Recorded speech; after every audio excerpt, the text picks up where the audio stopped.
할렐루야. 하나님은 아버지십니다. 하나님 우리 아버지세요. 우리가 교회에 나오기 시작하면서 흔히 듣는 말이면 하나님 아버지. 제일 먼저 우리가 배우는 것이 하나님 아버지라고 배웁니다. 하나님이 아버지신 것은 우리가 신앙을 가지면서 하나님을 아버지로 부르기 시작해서가 아니라 처음부터 하나님은 우리의 아버지십니다. 그래서 우리가 조상이란 말을 쓰잖아요. 조상이란 말은 아버지라는 뜻이에요. 그러니까 아버지의 아버지의 아버지의 아버지의 아버지 쭉 올라가 보면은 하나님이 우리 아버지세요. 이 정당성이 있는 겁니다. 우리가 신자가 되기 이전에 그는 이미 예수 그리스도의 아버지시고 인류가 창조되기 이전에 그는 이미 예수 그리스도의 아버지십니다. 하늘이 창조되기 이전에 하나님 홀로 계실 때부터 그는 이미 예수 그리스도의 아버지신 거예요. 우리가 하나님을 아버지라고 대우하지 않으면 하나님이 마치 아버지가 될 수 없는 것처럼 늘 생각하는데 아니에요. 많은 분들이 신앙생활에서 착각을 많이 하는데 처음부터 그는 우리의 아버지십니다. 인간은 하나님 앞에 벌레라고 욥기서 25장 6절 또 시편 22장 6절처럼 우린 정말 먼지보다도 못한 인간이죠. 이사야서 40장 15절에 말하기를 먼저와 같은 존재라고도 얘기를 했던 이유는 우리는 아무것도 아무 공로도 없는데 창조주이신 하나님을 아버지로 우리가 부른다는 자체가 얼마나 큰 기쁨인지. 인간이 입으로 하나님을 아버지로 부른다고 해서 하나님이 기뻐하시고 영광을 받으신다고 생각하면 몹시 참 착각을 하는 겁니다. 인간이 하나님을 아버지라고 불러야 그분이 비로소 아버지의 존경을 받는 게 있다고 생각하면 그건 오산이라고 하는 겁니다. 그게 제가 왜 이렇게 자꾸 강조를 하냐면은 여러분들이 여러분 자체의 존재성을 알아야 되는 거예요. 신앙생활은 내가 누구냐, 내가 누구냐, 나는 어떤 사람이냐, 그걸 모르면서 무조건 예수 믿는다고 교회 나온다고 신앙생활 한다고 하는 것이 아니라 내가 나됨을 알아야 돼요. 그러려면 내가 나됨을 알려면 하나님을 알아야 돼요. 하나님은 누구시라고요? 우리 아버지십니다. 이제 여러분들 꺼리낌 없이 얘기해야 돼요. 하나님은 우리 아버지십니다. 아멘.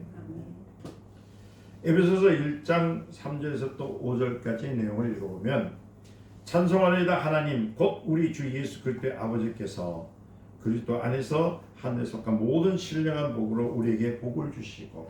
자 보세요. 하나님이 우리 아버지니까 신령한 복을 다 우리에게 주셨습니까? 주셨다는 얘기입니다. 곧 창세전에 그리스도 안에서 우리를 택하사 우리로 사랑 안에서 그 앞에서 거룩하고 흠이 없게 하시려고 그 기뻐하신 뜻대로 우리를 예정하사 예수 그리스도로 말미암아 자기의 아들들이 되게 하려 하십니다. 우리는 정당성이 있죠. 하나님이 우리를 아들로 삼아 주셨어요. 하나님 직접 삼아 주셨어요. 예수 그리스도의 하나아버지께서 우리에게 복을 주셨다는 얘기입니다. 이는 우리 예수 그리스도 안에 뭐예요? 우리가 예수 그리스도 안에 있다는 얘기거든요. 누구 안에 있다고요? 예수 안에 있는 걸 알아야 돼요. 우리가 하나님을 아버지라고 부를 수 있는 것은 자녀의 권세를 얻었던 거예요. 그래서 요한복음 1장 18절에 뭐라고 했습니까? 하나님의 자녀가 되는 권세를 얻었다. 그렇죠? 맞죠? 근데 여러분들 자녀입니까? 근데 자녀가 참 제가 왜 자녀들 얼굴을 보니까 왜 이렇게 흐림둥하고 그냥 어둠침침하고 그냥 기쁨이 없는지 모르겠어요. 우리가 하나님을 아버지라고 불러주지 않았다고 해서 그가 아버지라는 소리를 들을 수 없는 것이 아니라 그런 영원하신 우리 아버지세요. 우리는 2000년 전에 인간의 역사 속에 오셨던 하나님의 아들로 말미암아 하나님의 실존을 확실히 믿을 수 있게 된 겁니다. 그럼 어떤 분이 그래요. 하나님을 보여달라 보여주시면 자기가 믿겠다. 이미 예수님이 2000년 전에 보여주셨어요. 하나님의 아들을 보여주셨고 그 아들의 형상과 모양을 따라 우리가 난 거예요. 그럼 여러분들 귀한 분들입니다. 하나님의 아들은 역사 속에서 오셨기 때문에 그의 행적이 역사 속에 기록되어 있습니다. 성경에만 있는 것이 아니라 역사 속에 역사책에서도 기록되어 있습니다. 사람들이 그를 눈으로 보고 귀로 듣고 손으로 만질 수 있었습니다. 그리고 그를 목숨을 끊게 했습니다. 그리고 부활한 모습을 보았습니다. 그리고 승천한 모습을 보았어요. 하나님은 바로 그분의 아버지시죠. 그러므로 그는 영원전부터 하나님은 우리의 아버지이십니다. 하나님의 아들을 즉 후사라고 하는데, 후사란 뜻은 뭐냐면 상속자라는 거예요. 자, 왜 천국 왜 갈까요? 천국 왜 가요? 예수 믿으니까요? 아니요, 후사로서 가는 거예요. 정정당당히 가는 거예요. 뭐 내가 여기서 교회에 와서 봉사 많이 했다고 천국 가고, 내가 11조 많이 해서 천국 가고, 내가 가난한 사람들 많이 도와줘서 천국 가는 게 아니고, 우리는 당연히 예수 그리스도를 통해서 후사로서 정정당당하게 천국에 가는 겁니다. 할렐루야. 아니 근데 천국달 천국 뭐냐면 하나님께 계약을, 조건 계약을 맺어야 했어요. 내가 이렇게 하면 하나님 날 건져주시고 나를 구원시켜 주신다라고. 그러니까 여러분들은 조건이 안 맞으면 교회를 안 나오고, 조건이 맞으면 교회 나오고, 참 이상한 신앙들을 얼마나 많이 한지를 몰라요. 하나님의 아들, 그리고 그를 위해서 하늘, 즉 하나님의 우편 보좌에 창조하셨잖아요. 우편 보좌라니까 또 오른쪽이라니까 오른손을 얘기하는데 그게 아니고, 우편이란 말, 오른쪽이란 말은 뭐냐면 가장 귀하다는 뜻이에요. 이해되셨죠? 그러니까 뭐 하나님의 우편에 있으니까 하나님 계시고 아버지 계시고 그다음 우편에 예수님 계시다고 또 이렇게 또 말하시는 분들이 있어요. 그것이 아니고 하나님은 무소부지하신 분입니다. 어느 곳에든지 계시는 분. 그러나 하나님 나라 그 킹덤이라고 합니다. 하나님이 거하시는 곳은 우리가 상상할 수 없어요. 여러분들 바다의 그 물의 깊이를 알 수 있을까요? 마치 개미가요, 바다에 나와가지고 그 모래를 살려가지고 내가 오늘 계산해보리라 하는 것처럼 인간은 이렇게 어리석습니다. 마치 그 바가지를 가지고 물을 떠가지고 바다에 있는 물의 양을 계산해 보겠다고 하는 것이 인간의 지혜예요. 못합니다. 그런데 그 하늘을 보니까, 하늘의 별들을 보니까 그 별들이 전부 다 우리 지구보다도 크대요. 그런데 그게 수십억 수백억 개 있는 것이 더 많이 돼. 은행이라는 뜻이 그거든. 은하라는 뜻이 뭐냐면은, 은하수라는 뜻이 뭐냐면 수십억 개의 별들이 모여 있는 집단이 수십억 개가 더 있다는 뜻이에요. 그게 우주는 얼마나 커요. 그것도 모르잖아요. 근데 그 우주보다도 더 큰 곳에 계신 것이 천국입니다. 어떤 분이 그러더라고요. 아이고 천국에 갑시다. 예수 믿고 천국 갑시다 하니까, 아이고 지금까지 예수 믿는 사람이 많아서 만당이 됐잖아요. 그래서 예수를 못 믿겠다. 참 이렇게 인간은 자기 합리화된 생각으로만 자꾸만 하나님을 만나려고 해요. 조건적으로서 하나님을 만나려고 합니다. 그러나 하나님은 조건의 하나님이 아니에요. 무조건적인 사랑, 무조건인 하나님의 직권으로 우리를 건져주시고 자녀로 삼아주셨어요. 그리고 여러분 자녀 된 게 여러분 계산으로 나올 수가 있는 것이 아니에요. 근데 이게 자녀만 된 게 아니라 상속을 받는데 어딜 상속을 받냐니까 천국을 상속받는데. 여러분들 지금 이 땅에 살면서도 보면은 여러분 땅 상속 받으면 얼마나 기분이 좋아요. 세금을 내도 안 내도 그렇잖아요, 그죠? 뭐 10평짜리 받아도 뭐 땅이 있다고 그냥 좋아하시는 분도 있지만, 땅 없는 사람보다 있으면 좋겠죠. 그거 받은 걸 가지고 기뻐하는데, 하물며 하나님의 나라는 여러분들이 갖고 있는 그 보고 있는 그런 세계가 아니에요. 어마어마한 세계입니다. 눈으로 내 생각으로 가히 생각할 수 없는 아름다움과 기쁨과 즐거움, 이 세상에서는 얻을 수 없는 그 축복이 가득한 곳이 천국이에요. 근데 그게 천국의 기쁨이 얼마냐면 기쁨 이 땅의 세상의 기쁨은 잠시 잠깐이지만은 하나님 나라에서의 기쁨은 영원해요. 영원토록. 반대로 지옥 얘기할까요? 제가 얘기 하나마나 여러분들 생각하면 돼요. 영원토록 지겨운 것이 영원토록 있다 했어요. 이거는 죽음보다도 더한 고통이 그 안에 있는 겁니다. 여러분들은 상속자입니다. 자, 그런데 우리 하나님의 아들인 예수님은 하나님과 동등됨을 취하지 않냐고 자기를 낮췄어요. 그리고 하나님의 이름을 높이고 도리어 겸손하게 주님의 이름을 높였습니다. 그 이유는 뭐냐면 순종입니다. 순종. 그러니까 이 땅에서 우리도 예수님을 닮는 의미도 순종을 할 줄 알아야 되는데 무엇을 순종하느냐? 하나님 말씀을 순종하는 거예요. 믿으라. 이거 외에 여러분들 없어요. 거기다 자꾸만 다른 것을 가지고 믿으라는데 그 믿는 건 그거 아닙니다. 거짓된 것에다 순종하면 여러분 조건적인 것을 통해서 구원을 얻는다고 생각해요. 우리는 조건적인 구원이 아닙니다. 무조건적인 구원이에요. 우리는 어떤 일에도 막힘없이 하나님 나라에 갈 수 있는 사람들이거든요.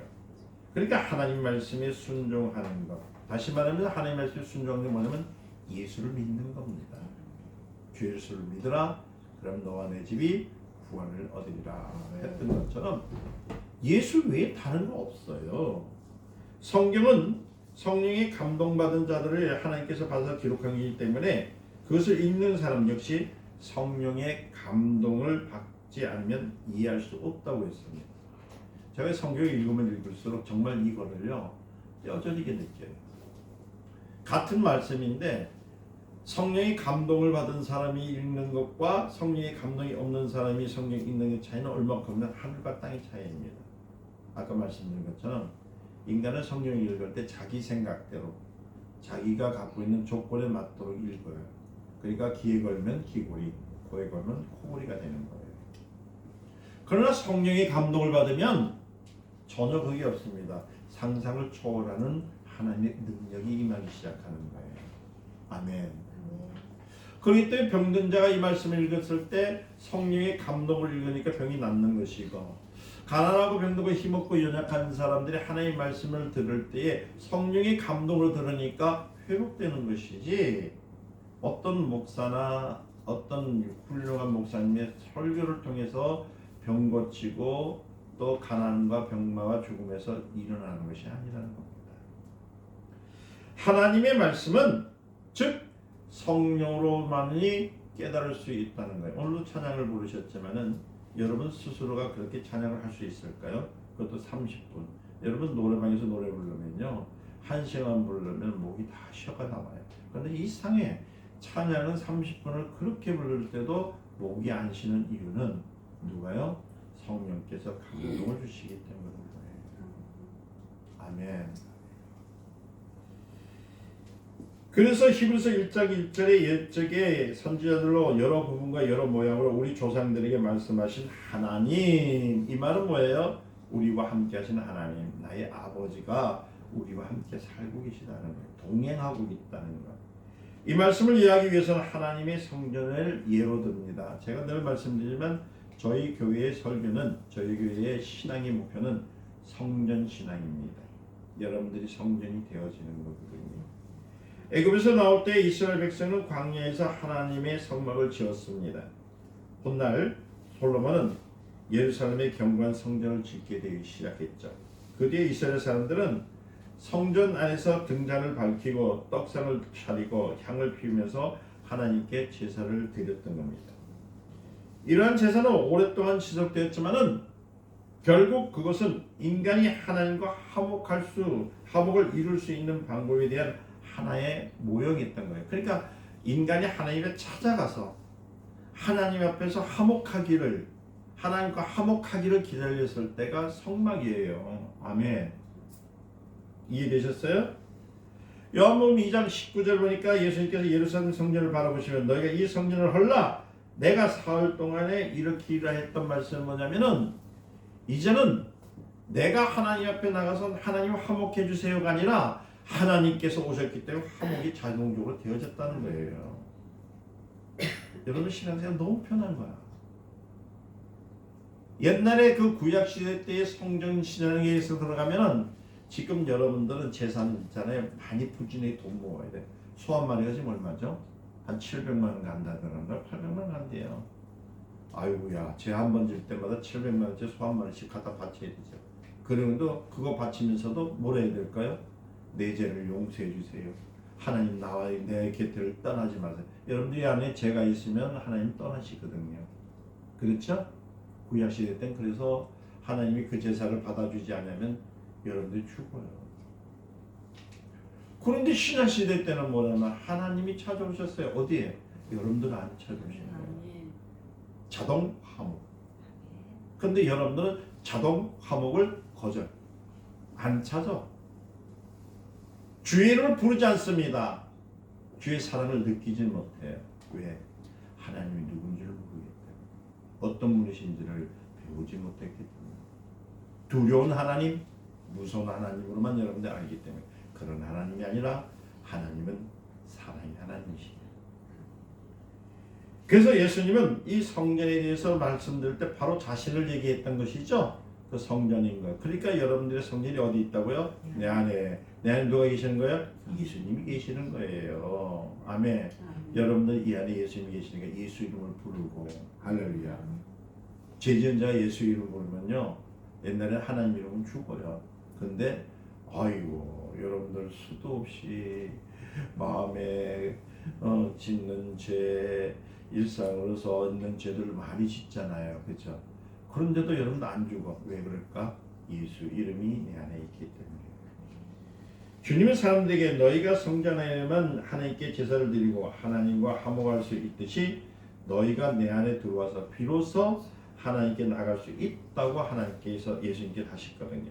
그러니까 하나님과 화목할 수 있는 것은 오직 예수님이 내 안에 계신다는 걸 알아야 된다는 겁니다.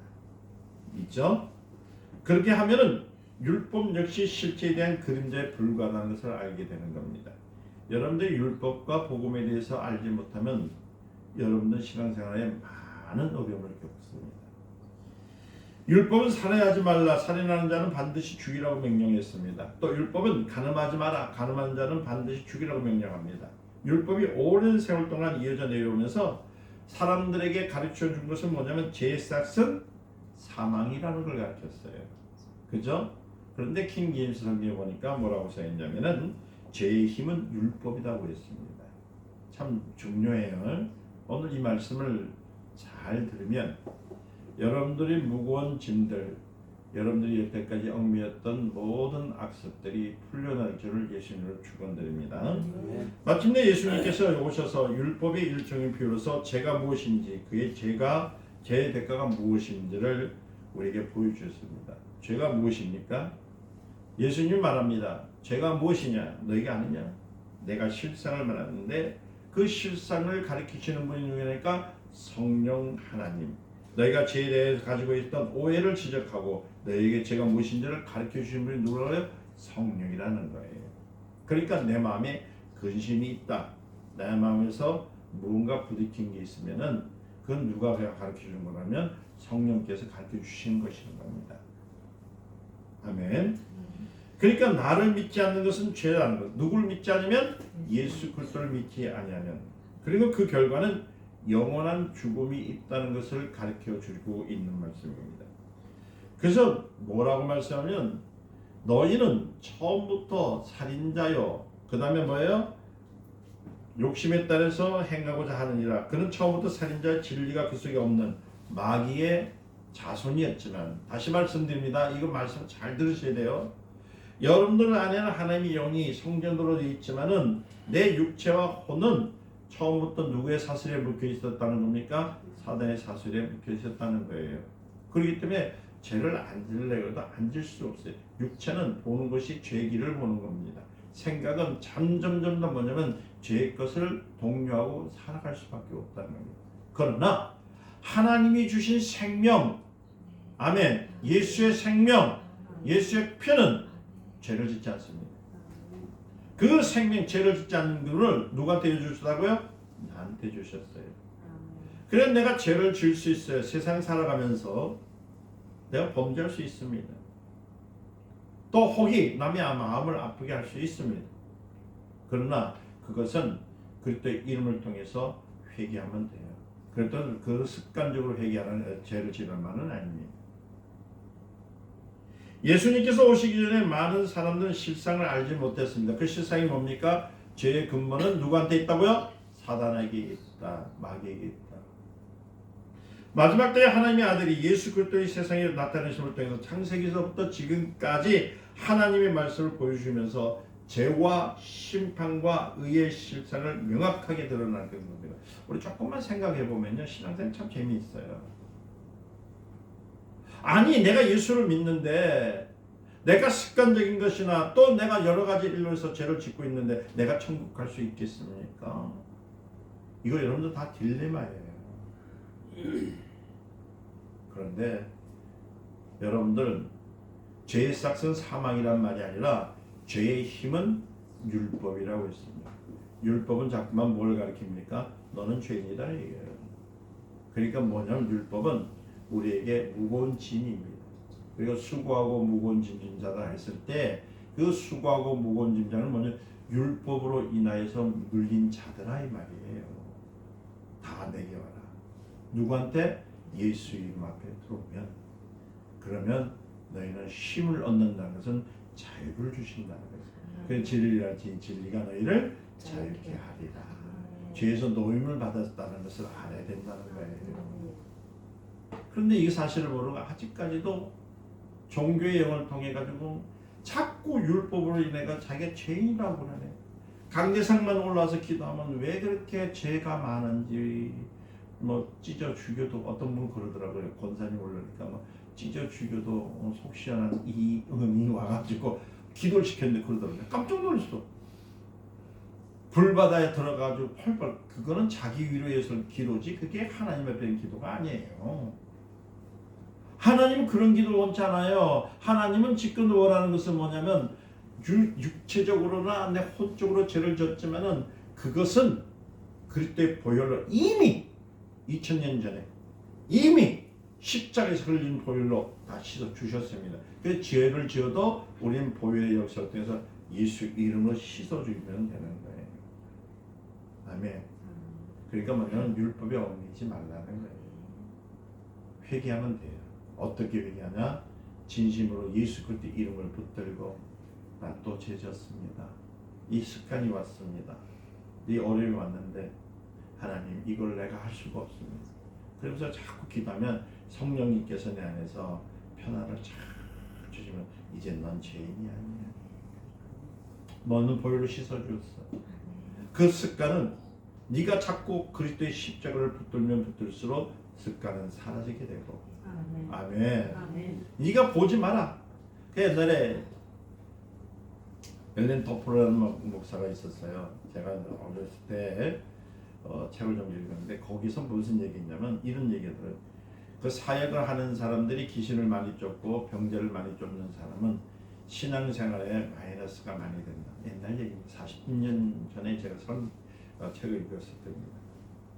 그럴 때 뭐라고 하지? 그러면서 하는 말이 하나님의 자녀들은 병을 쫓는 것도 좋고 귀신을 내쫓는 것도 좋지만은 그것보다도 더 많이 할 것은 뭐냐면 하나님과 동행하는 것을 더 기쁘게 하라. 그때 그 얘기가 무슨 얘기인지 제가 이해를 못했었습니다. 근데 지금 와서 보니까 그 말 뜻은 이런 얘기예요. 나는 뭐냐면 죄를 졌다고 해서 죄를, 그러니까 자기 마음에 죄책감을 오래 갖지 말라. 이 말은 뭐냐면 빨리 하나님 앞에 회개를 하고 하나님의 앞에서 위로를 받아라. 그러면 죄를 보지 않았기 때문에 죄가 증가되지 않는다는 얘기예요. 이해되셨어요?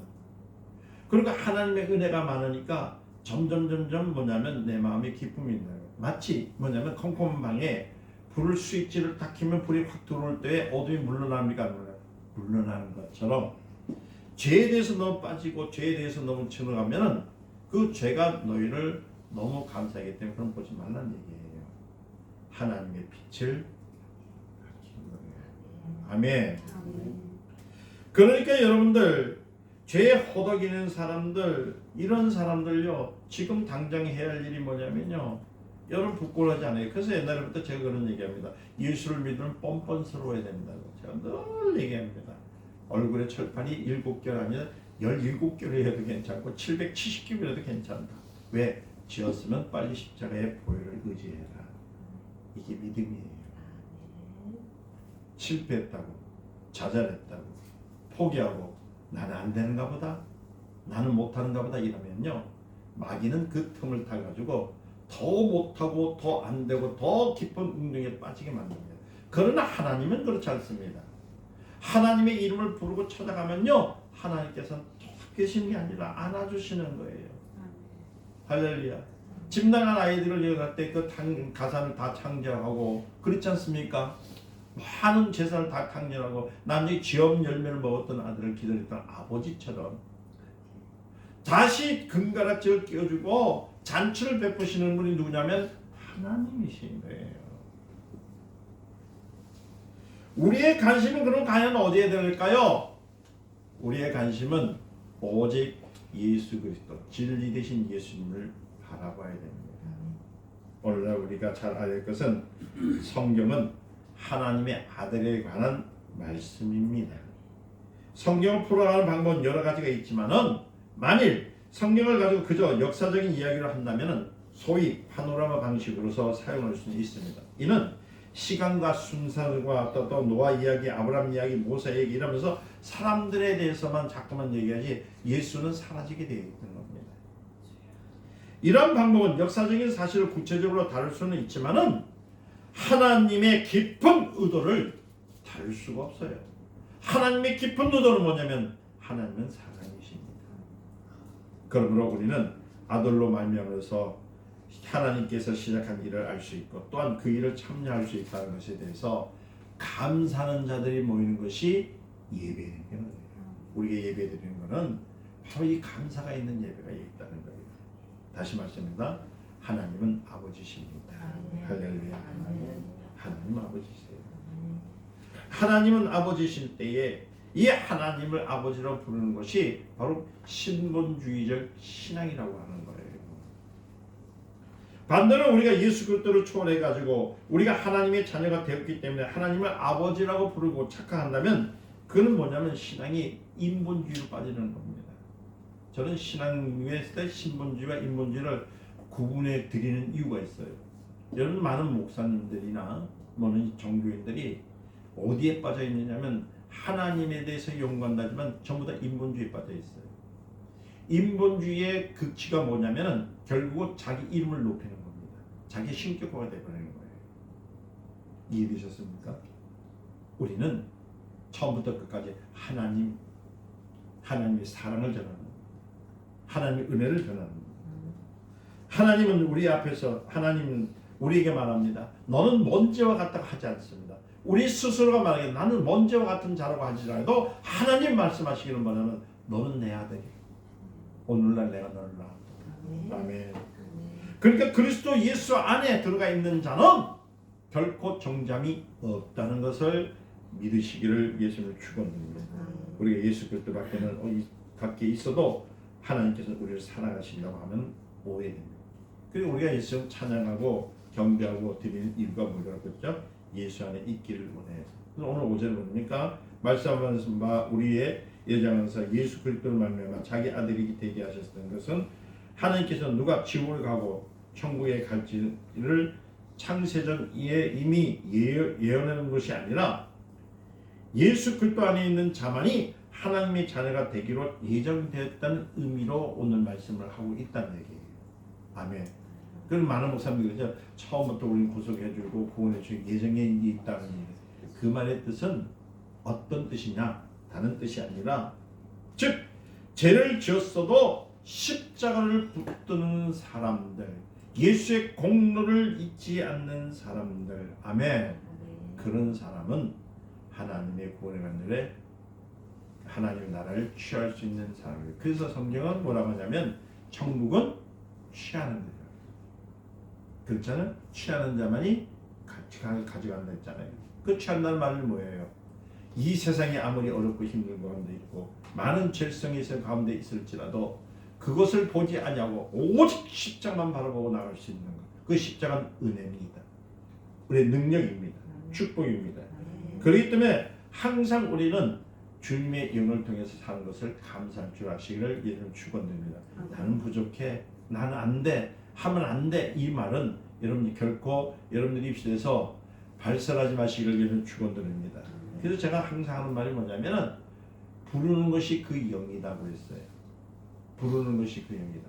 그 뜻이 무엇이냐면 내가 화를 부르면 화가 오고, 아멘. 내가 기쁨을 부르면 기쁨이 오고, 아멘. 아멘. 내가 가난을 말하면 가난이 오고, 내가 부를 말하면 부가 온다는 얘기예요. 이 말 다시 한번 정리합니다. 내가 무거운 짐, 율법을 말하면 율법은 점점 나를 무겁게 하고, 아멘. 내가 복음, 예수 그리스도의 십자가의 보혈의 은혜를 말하면 무거운 짐은 사라지고 하나님의 은혜가 온다는 얘기예요. 이게 신앙입니다. 믿으시죠? 여러분들, 그래서 진리랄지니 진리가 너희를 자유케 하리라. 제가 마지막으로 이제 말씀을 몇 마디 하고 마치려고 그래요. 성경은 한마디로 뭐를 말하고 있냐면 후사론을 얘기합니다. 후사론이 뭐라고요? 자녀에서 상속을 받은 자. 아멘. 성경 전체는 후사론이에요. 그렇기 때문에 하나님께서 아들을 위해서 아들로 말미암아 하신 일들을 아들을 통해 나타내신 아들에 관한 얘기라고 했던 이유는 그 예수 그리스도의 얘기지만은 그 안에 우리의 얘기예요. 나의 얘기예요. 그러니까 여러분들 자체가 한 장의 성경입니다. 여러분들 신앙 고백이, 여러분들의 그 믿음의 그 고백이 성경이 되어야 되는 거예요. 그래서 여러분들이 또 뭐냐면 여러분 자손에 대해서 재산 또 그 후대가 나타날 때 이 하나님의 말씀을 가르치지만은 그 말씀 중에서도 내가 갖고 있는 나의 신앙을 전파할 수 있는 사람이 바로 하나님의 자기 원수를 갖는 거예요. 후세를 갖고 있는 겁니다. 아멘. 그래서 여러분들 결혼이라는데도 제가 볼 때에 제가 함부로 결혼을 안 시키는 이유 중에 하나가 그거예요. 그래서 하나님께 기도하기를 거룩한 백성 거룩한 자손이 나오게 해주세요. 이 말은 뭐냐면 먼저 거룩한 백성 거룩한 자손이 나오려면 먼저 부모가 어떻게 되죠? 바로 하나님의 자녀로서 하나님의 사람으로 상속받은 사람으로서 자기 자신이 먼저 믿고 자기 자신이 먼저 정당성을 알고 그 다음에 자녀들에게 그것을 말씀 증거해야 되는데 무조건 예수 믿으라고 그냥 교회 나와서 너 주일학교 가라고 그렇게 해서 신앙생활이 되는 것이 아니에요. 그래서 많은 사람들이 교회 나와가지고 왜 타락의 길을 가느냐 이 후선언에 대해서 모르기 때문에 여러분 정정당당히 이렇게 얘기하세요. 나는 하나님의 자녀다. 아멘. 아멘. 백성이 아닙니다. 자녀입니다. 아멘. 하늘나라를 상속받은 자다. 아멘. 아멘. 이 후사론이 성경에 써 있다는 겁니다. 그러니까 히브리서 1장 2절이 무엇을 얘기하냐 볼까요? 이 모든 날 마지막에 아들로 우리에게 말씀하시니라 했을 때 하나님은 예수께서 침례를 받고 물에서 올라오실 때 그를 가르쳐서 뭐라고 해서 저는 내 사랑하는 아들이요 내 기뻐하는 자라고 마태복음 3장 17절인 것처럼 아들이라 했을 때 그 예수님만 아들이라 하는 것이 아니라 예수 그리스도를 믿을 때에 그때부터 양자의 권세를 것처럼 우리도 자녀가 되었다. 하나님은 저도 내 사랑하는 아들이라고 하지 않았습니다. 분명히 말씀하기는 내 사랑하는 아들이라고 했습니다. 그래 너도 하나님의 자들이 아닙니다. 내 사랑하는 너다라는 거예요. 아멘. 아멘. 그럼 제가 말씀을 넣을 때 여러분 성함을 대해서 미안합니다만 김영식 지사님 할 때 너도 하나님 자녀가 아니에요. 너는 내 사랑하는 아들이다. 아멘. 아멘. 아멘. 너는 내 사랑하는 딸이다. 너는 내 사랑하는 딸이다. 너도가 아니에요. 너는 내 사랑하는 아들이다. 아멘. 너는 내 사랑하는 딸이다. 아멘. 아멘. 또 예수님께서 제자들과 함께 산에 올라갔을 때도 마태복음 17장 5절에 말 때 하나님께서 그를 가서 이는 내 사랑하는 아들이요 내 기뻐하는 자라 너희는 저희 말을 들으라. 그러니까 신앙인들이요 내가 하나님의 자녀인데 너도가 아니라 어디서 데리고 온 것이 아니라 직접 하나님은 내 몸으로 났다는 거예요. 내 피로 샀다는 거예요. 그리고 여러분들은 얼마나 귀한 사람들이에요. 하나님은 누구든지 예수 안에 들어와서 예수의 말 듣고 예수를 따르고 예수를 신하면은 에베소 1장 5절처럼 예수님 자체 그 지체가 되는 사람은 하나님의 아들이 된다고 말씀하셨어요. 또 요한복음 1장 18절에 말하기를 본래 하나님을 본 사람 없으면 아버지 품에 있는 독생하신 하나님이 나타내신다는 것처럼 여러분들이 삶 속에서 내 안에 그리스도의 영이, 내 안에 그리스도의 성전이, 내 안에 예수 그리스도의 이름이 있다는 것을 믿을 때는 하나님이 함께 하신다는 사실을 확실히 믿게 될 때에 근심과 걱정과 결혼 속에서 헤어날 수가 있다는 겁니다. 아멘. 하나님은 우리 아버지는 하나님을 본 사람은 없습니다. 그러나 우리는 그의 아들 예수 그리스도를 보았습니다. 아버지 없는 아들은 어디 있겠습니까? 없습니다. 우리는 비록 아버지를 눈으로 보지 못했지만 그의 품속에서 독생하신 예수님을 보았습니다. 어떻게요? 우리 말씀으로 보았지만 또 내 안에 계신 분. 그러니까 내가 본다는 말은 안다는 뜻이거든요. 그러니까 여러분들이 생활 속에서 예수 그리스도를 붙들지 않냐고 예수 이름을 부르지 않냐면 아는 사람이 아니라는 거예요. 안다 할지라도 저 멀리 놔둬놓고 모른 척하는 사람과 같다는 겁니다. 이제 생활 속에서 그리스도를 아는 분이 되시길 예수를 축원드립니다. 아멘. 그래서 아버지 품속에 독생하신 아들은 아버지와 동등한 사람이라 요한복음 1장 14절 말씀드리기를 말씀이 육신이 되어 우리 가운데 가시며 우리가 그 영광을 보니 아버지의 독생하신 영광이요 은혜와 진리가 충만하더라. 할렐루야. 그래서 여러분들이 이게 다른 곳에 있다고 생각하지 마세요. 말씀이 육신이 돼서 오신 이는 우리가 보았는데도 우리는 그에게서 독생자를 영광을 보았다는 것을 어떻게 본다고요? 내가 기도할 때에 주의 이름으로 찬양할 때에 내가 주의 이름으로 안수할 때에 주의 이름으로 살 때에 주의 이름으로 먹고 마실 때에 하나님의 영광을 볼 수가 있다는 거예요. 그래서 신앙생활을 자꾸 잘하게 되는 겁니다. 할렐루야.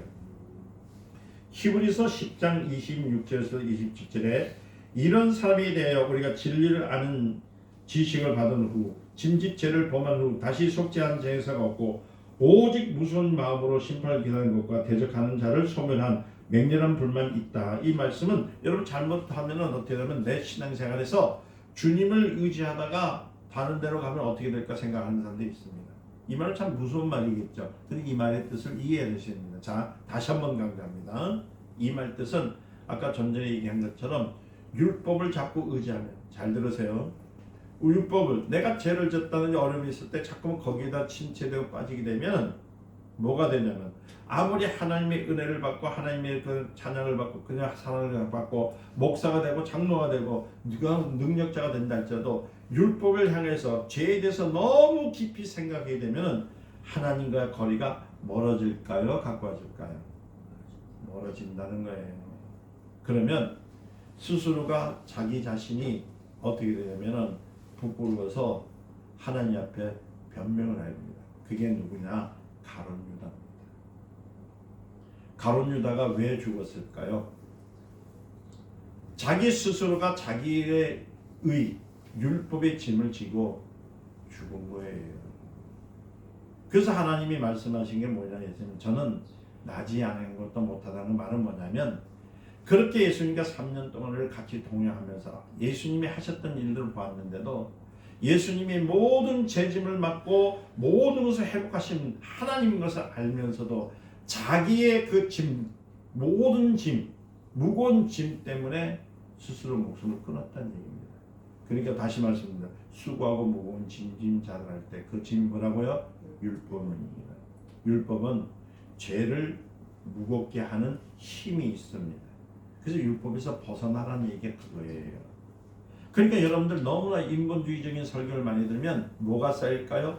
율법이 쌓입니다. 자꾸 도덕적으로 윤리적으로 하지 말라.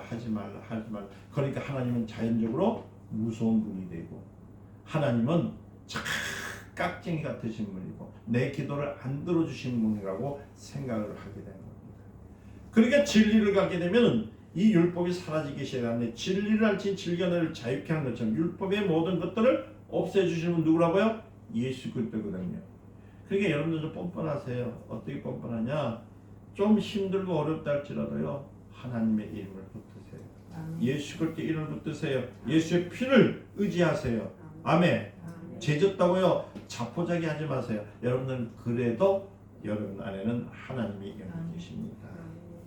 예수는 분명히 말씀했어요. 우리에게 너와 내가 함께하고 너의 집을 예비하리라 했을 때 그 집이라는 것을 때 낙원이라는 표현들 썼는데 잘 들으세요. 그 집은 무엇이냐면 바로 성전입니다. 어디에? 하나님의 나라에 하나님과 거하는 것, 영원한 것. 여러분과 나는 하나님의 후사입니다. 아멘. 하나님을 눈으로 보았고 귀로 들었고 양심으로 알고 또 영으로도 말합니다. 그렇기 때문에 우리가 찬양하고 경배하고 주의 이름을 부르도 꺼리낌이 없는 이유가 그 안에 있습니다. 우리는 후사입니다. 즉 하나님의 아들을 아는 믿음으로 충만한 사람들입니다. 하나님은 예수 그리스도를 아버지이십니다.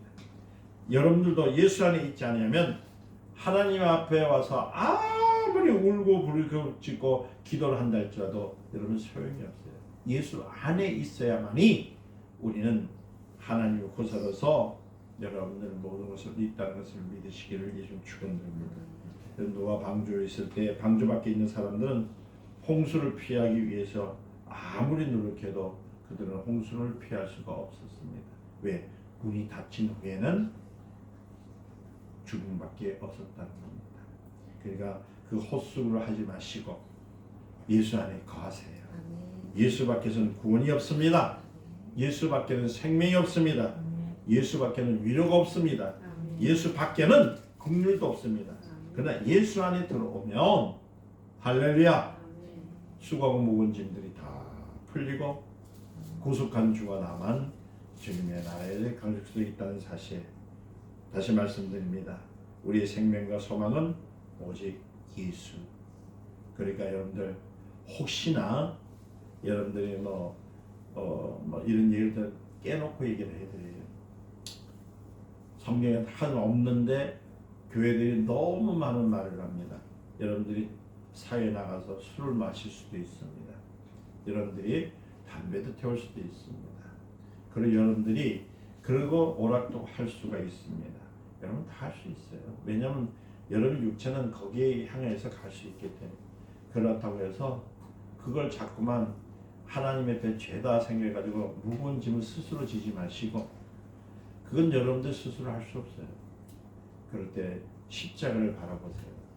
나를 위해서 다 해결하시는 주님. 만행에 많으신 우리 주님 앞에 붙드세요.